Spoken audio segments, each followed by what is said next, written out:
The sun bled across the horizon like a wound that would not close, staining the desert sky with streaks of crimson and gold.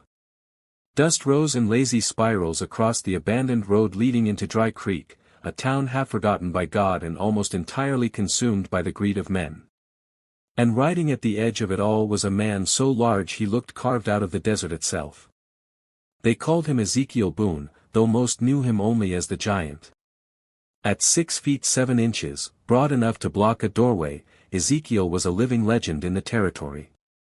His fists had broken more bones than he could remember, his rifle never missed, and his boots had carried him through wars, cattle drives, and gunfights that left entire saloons whispering his name for years after. But behind the stories, behind the giant frame and thunderous presence, was a man hollowed out by grief. 3 winters ago, Ezekiel had lost his wife and infant son to a fever that swept through their homestead faster than he could fetch a doctor. The giant cowboy had buried them beneath the only oak tree on his land, his calloused hands trembling like a child's as he dug through frozen earth. Since that day, his laughter died, his voice grew rougher, and his heart hardened into something no whiskey could soften. The men of Dry Creek respected him. The women pitied him. The children feared him.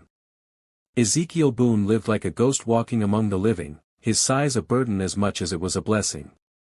He believed the Lord had cursed him with strength but denied him the one thing he craved, a family.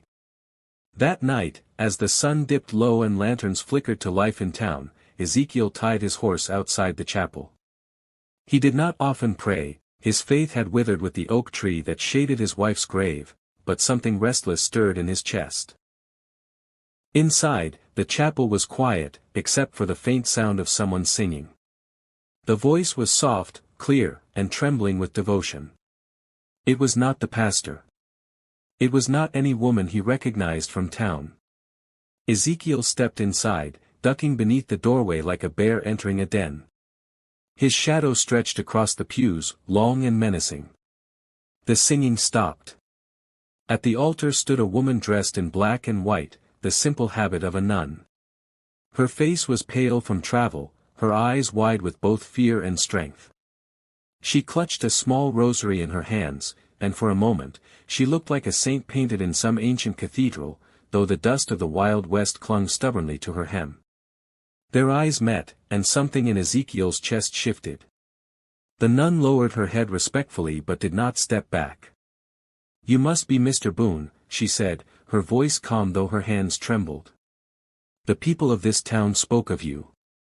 Ezekiel's brow furrowed. "They tell you I'm a devil or a savior?" "Neither," she replied softly. "They said you were a giant."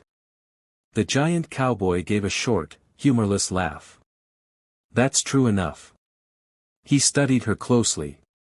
She